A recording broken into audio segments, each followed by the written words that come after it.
Hey McGinn, welcome back. It's Mr. Lohn. Good to see you again for another read aloud. I've said this a couple times, but there's just something really fun about dipping into the new books when they come in. And so this morning, after some of them were coded up, ready for the shelf, I decided to grab one of these new ones, and I decided to grab a character who is very familiar with many of us here at McGinn. A big fan I am of this character, and I know some of the students are too. Here is Grumpy Monkey. Don't be scared. And I hope you enjoy.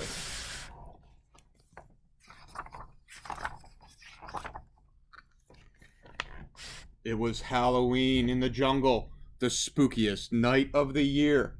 But it was also a night for treats, so Chimpanzee and his friends braved the dark in the hope they might get some good ones.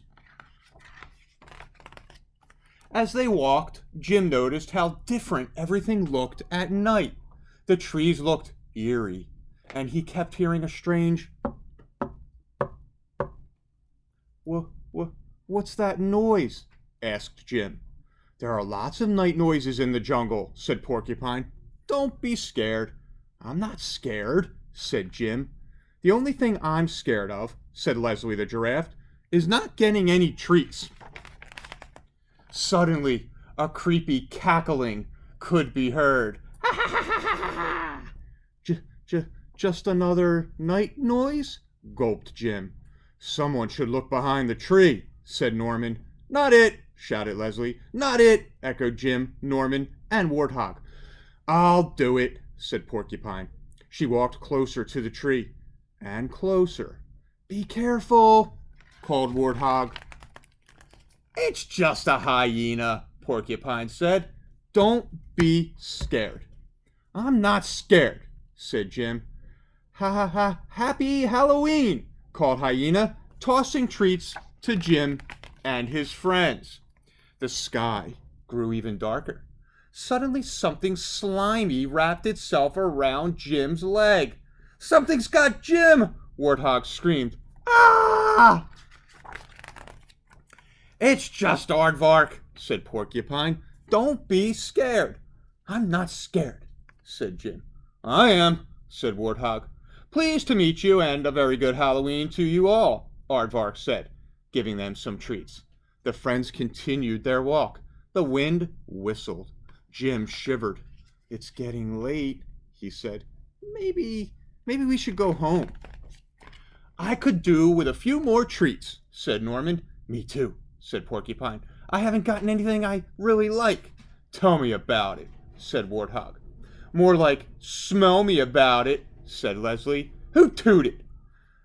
"She who smelled it dealt it," declared Warthog. The smell was getting stronger. It smelled like rotten eggs mixed with old cabbage soup and armpits. It made Jim's eyes water. "That's not a toot," said Norman. What is it?" asked Jim. "It's just Polecat," said Porcupine. "Pole what?" asked Warthog.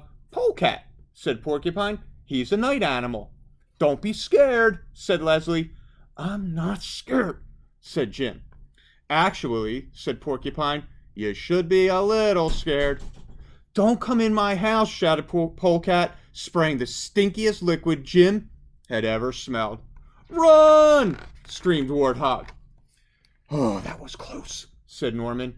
"You bet it was," said Leslie. Jim looked around. It was so dark that he had no idea where they were. And then he heard the knocking sound again. But in the deep dark, Jim couldn't tell where the sound was coming from. "Don't be scared," said Porcupine. "It's just night noises." "I'm not scared," squeaked Jim. Suddenly, two glowing eyes flashed overhead. "Ah!" screamed the eyes, which seemed to be darting around.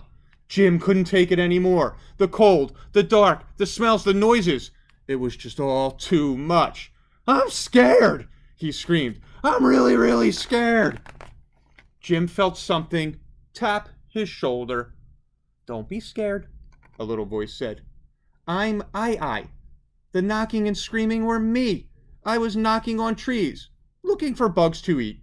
You and your friends startled me, so I screamed. I guess we both got scared, said Jim. It's okay, said Norman. Everyone feels scared sometimes.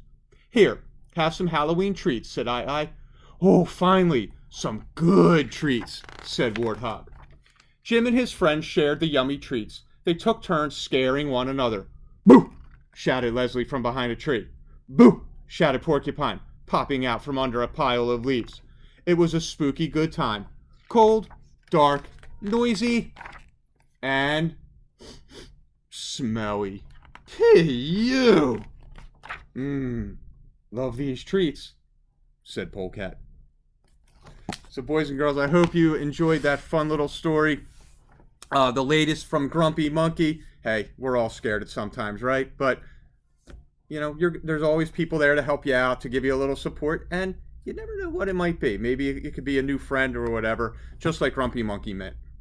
So, we'll be back with another read aloud tomorrow. You have an awesome night, and I'll see you soon, McGinn.